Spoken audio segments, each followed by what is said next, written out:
नमस्ते फ्रेंड्स, मेरे पास gambling disorder के काफ़ी पेशेंट्स आते हैं। बहुत ज़्यादा पेशेंट ऑनलाइन होते हैं जो यूट्यूब का वीडियो देख के आते हैं। ऑल ओवर इंडिया से मेरे पास कंसल्टेशन के लिए आते हैं। कुछ ऑफलाइन भी आते हैं जो क्लिनिक में खुद मुझसे मिलने के लिए आते हैं। तो मेरे जो यूट्यूब वीडियोज़ है और जो मेरा इंस्टाग्राम के वीडियोज़ है उसकी वजह से काफ़ी ज़्यादा गैम्बलिंग के पेशेंट्स मेरे पास आते हैं। तो इस वजह से मैंने एक डेटा बनाया है जो मैं आपके साथ शेयर करना चाहता हूँ कि ट्रीटमेंट के बाद पेशेंट्स का कैसे रिस्पॉन्स होता है। क्योंकि लोगों में अक्सर ये भावना होती है कि ये कोई डिसऑर्डर नहीं है, इसका कोई ट्रीटमेंट नहीं हो सकता है। तो मुझे खुशी हो रही है कि इस बात को बताने की कि जो लोग ट्रीटमेंट लेते हैं, उनको क्या रिस्पॉन्स मिलता है, वो मैं आपके साथ शेयर करूँगा। मेरे पास अगर 100 पेशेंट आते हैं तो उसमें से 70 टू 80% पेशेंट सिग्निफिकेंट इंप्रूवमेंट दिखाते हैं फर्स्ट 15 डेज टू 1 मंथ में। जो रेगुलरली मेडिसिन लेते हैं, हम उनकी बात करेंगे। 70 टू 80% पेशेंट जब इम्प्रूवमेंट दिखाते हैं तो उनके घर वाले भी काफ़ी ज़्यादा खुश हो जाते हैं। उनके गैम्बलिंग की जो आदत है वो छूट जाती है। जो पैसे वो बर्बाद कर रहे हैं वो घर के किसी काम में आते हैं, वो अपना लोन रिपे कर सकते हैं। उनकी हेल्थ इंप्रूव हो जाती है, एंग्जाइटी कम हो जाती है, बच्चों का पढ़ाई लिखाई पे ध्यान लगता है। घर वाले भी काफ़ी ज़्यादा उनका मनोबल बढ़ जाता है। अब जब लोगों को इम्प्रूवमेंट आता है फर्स्ट 15 डेज टू 1 मंथ में, तो उसमें से कुछ लोग ऐसे होते हैं 20 टू 30%, उनको लगता है आगे ट्रीटमेंट की कोई ज़रूरत नहीं, मैं अपने आप को कंट्रोल कर लूँगा। तो इन 20 से 30% पेशेंट के साथ आगे क्या होता है वो हम बाद में डिस्कस करेंगे। जो बचे हुए 50% है जिनको इम्प्रूवमेंट मिला है वो रेगुलर कंसल्टेशन में रहते हैं, मेडिसिन रेगुलरली लेते हैं और उनमें रिलैप्स के चांसेस बहुत कम हो जाते हैं। उनका जो ऑफिस परफॉर्मेंस है, काम पे उनका ध्यान लगता है। अगर स्टूडेंट है तो पढ़ाई पे ध्यान लगा पाते हैं।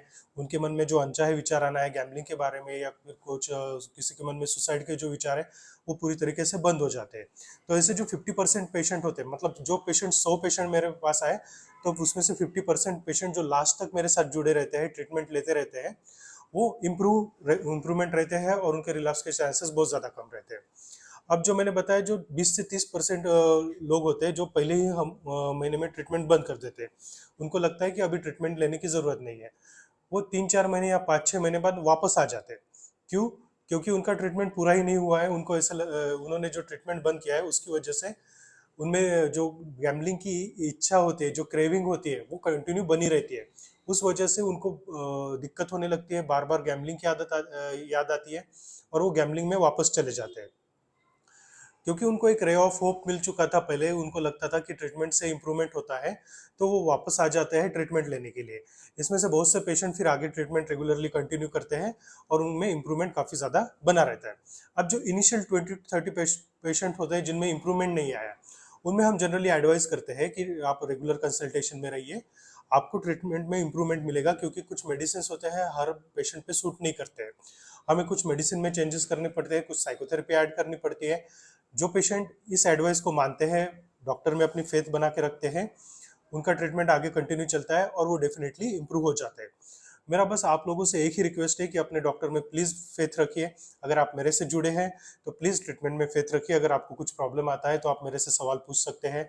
जो व्हाट्सएप नंबर पे हम कंसल्टेशन करते हैं उसमें आप बाद में मैसेज करके आपके जो प्रॉब्लम्स आ रहे हैं उसके बारे में पूछ सकते हैं। अगर मुझे लगता है कि पेशेंट से मुझे बात करने की ज़रूरत है तो मैं खुद से पेशेंट को दोबारा कॉल करके उनको फीडबैक लेता हूँ, उनको ट्रीटमेंट में क्या चेंजेस करने हैं वो बता देता हूँ। देखिए, कोई भी ट्रीटमेंट है, उसको आपको जो खर्चा आता है वो आपको डेफिनेटली उठाना ही पड़ेगा। जो 2-3 हज़ार रुपए का, और इस जो ट्रीटमेंट का है वो मेडिसिन थोड़ी सी महंगे आते हैं। मैं भी मानता हूँ कि ज़्यादा लोग इसको अफोर्ड नहीं कर सकते, लेकिन इसमें हम ज़्यादा कुछ चेंजेस नहीं ला सकते मेडिसिन की कॉस्ट में। जो कॉस्ट है वो आपको तो पे करनी ही पड़ेगी। लेकिन आप ये समझिए कि आपका जो गैम्बलिंग में नुकसान हो रहा है, जो आप पैसे वेस्ट कर रहे हैं, आपकी लाइफस्टाइल जो खराब हो रही है, आपके जो बच्चों पे असर पड़ रहा है, फैमिली पे असर पड़ रहा है, आपके ऊपर जो लोन पड़ रहा है, उस कॉस्ट को अगर आप कंपेयर करोगे तो ये ट्रीटमेंट का खर्चा कुछ भी नहीं है। महीने के 3-4 हज़ार रुपए में आपकी ट्रीटमेंट हो जाती है और आप पहले जैसी नॉर्मल लाइफ जी सकते हैं। मैं आशा करता हूँ कि आप ये वीडियो देख के उत्साहित होंगे ट्रीटमेंट लेने के लिए।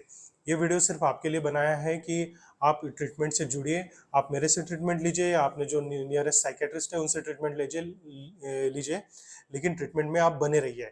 ट्रीटमेंट में बने रहना ही सबसे बड़ा इम्पोर्टेंट फैक्टर है आपको गैम्बलिंग से दूर करने में।